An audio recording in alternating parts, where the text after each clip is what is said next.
जय श्री राम भक्तजनों।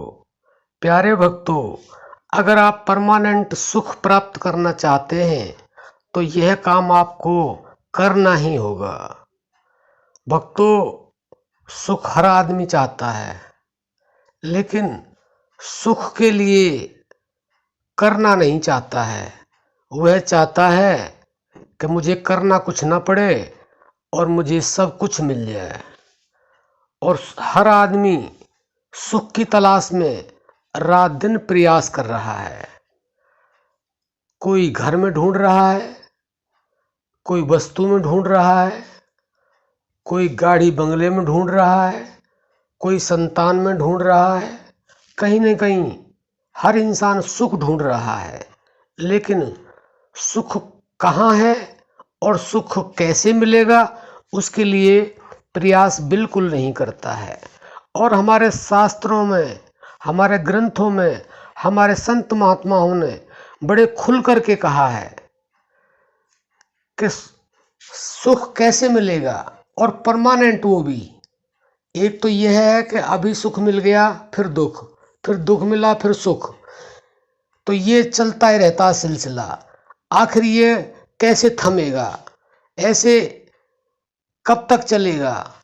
और हमारे संत महात्मा, हमारे ग्रंथ हमें बार बार चिल्ला चिल्ला करके समझा रहे हैं कि सुमरन से सुख होता है, सुमरन से दुख जाए। यानी कि वो लिख करके चले गए और हमारे ग्रंथों में उन्होंने ऐसे लिख दिया, हम पढ़ते भी हैं, सुनते भी हैं, लेकिन हम सुमरन करते ही नहीं।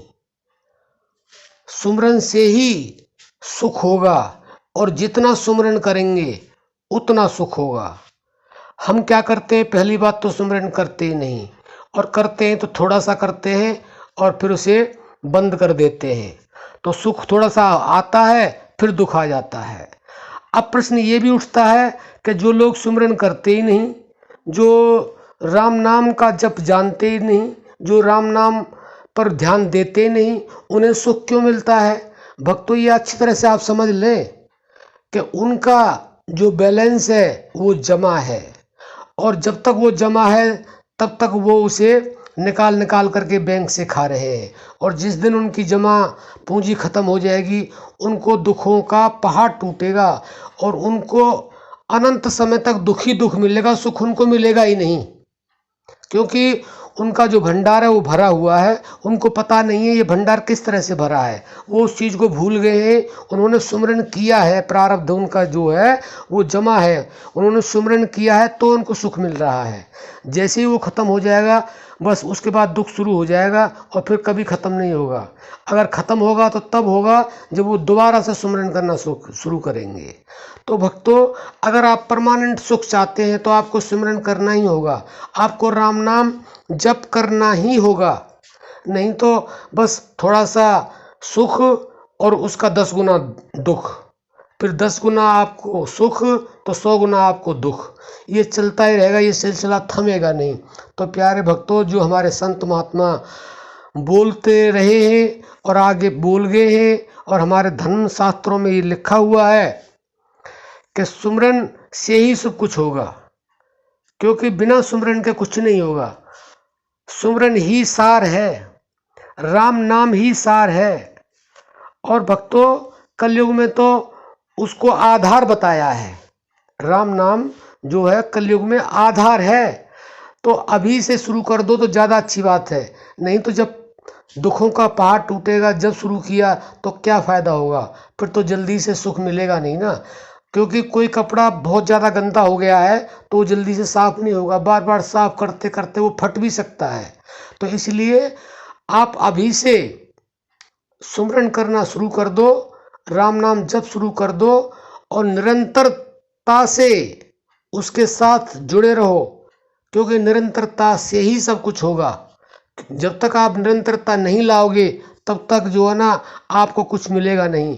क्योंकि आप क्या करते हैं, आप करते यह है कि आप खर्चा ज़्यादा करते हैं और कमाई कम करते हैं, तो आपके ऊपर लगातार कर्जा बढ़ता ही चला जाता है, बढ़ता ही चला जाता है। फिर कहते हैं कि हम तो भगवान का सुमरन भी करते हैं, भजन भी करते हैं, ध्यान भी करते हैं, लेकिन हमारे जीवन में तो दुख ही दुख आते रहते हैं। क्यों आते रहते हैं?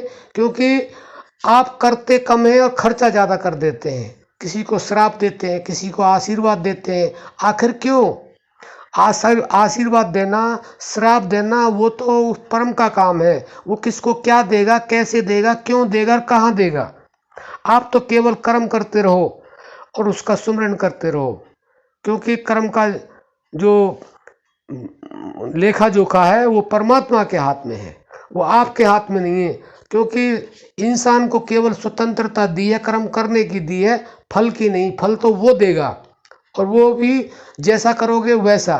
हालांकि इंसान जानता है कि मैं जैसा करूँगा वैसा मुझे मिलेगा, लेकिन मानता नहीं है। यह उसके सबसे दुखों का कारण है। तो भक्तों, हम तो आपको ये कहना चाहते हैं और हम भी ये प्रयास कर रहे हैं कि हम ज़्यादा से ज़्यादा सुबह शाम उठते बैठते सोते जागते खाते पीते हम सुमिरन पे ही ध्यान देते हैं। और हम आपको भी यही कहना चाहते हैं कि अगर आपने दुखों से छुटकारा पाना है और परमानेंट छुटकारा पाना है तो आप ज़्यादा से ज़्यादा सुमिरन करें और सारे कार्य करते रहें। तो एक समय ऐसा आएगा कि आपका जो सुमिरन है वो इतना हो जाएगा, इतना भंडार भर जाएगा कि दुख उसे छू नहीं सकेगा, दुख की छाया पड़ नहीं सकती है। तो प्यारे भक्तों, अगर आप परमानेंट सुख चाहते हैं तो आपको यह काम करना ही होगा, आपको सुमिरन करना ही होगा, आपको नाम जप करना ही होगा। आप माने न माने, आज मान लें, कल मान लें, साल में मान लें, एक जन्म में मान लें, मानना तो आपको पड़ेगा। क्योंकि जब धीरे धीरे आपका जो प्रारब्ध है वो ख़त्म होता चला जाएगा, धीरे धीरे जो पूंजी है सब खत्म होती चली जाएगी। अभी तो सुख आता है, दुख आता है, सुख आता है, दुख आता है। जब परमानेंट दुख आ जाएगा तो आपको किसी न किसी तरीके से तो उसको याद करना ही होगा, आपको सिमरन करना ही होगा। तो भक्तों, हम तो ये कहते हैं आप अभी से इसी समय से शुरू कर दें और ज़्यादा से ज़्यादा सब सारे कार्य करते करते आप सिमरन करें और अपने दुखों से हमेशा के लिए परमानेंट रूप से छुटकारा पाएँ। हम आशा करते हैं कि आप समझ गए होंगे और आप अभी से सिमरन करना शुरू कर देंगे। अब हम अपनी वाणी को विश्राम देते हैं। जय श्री राम।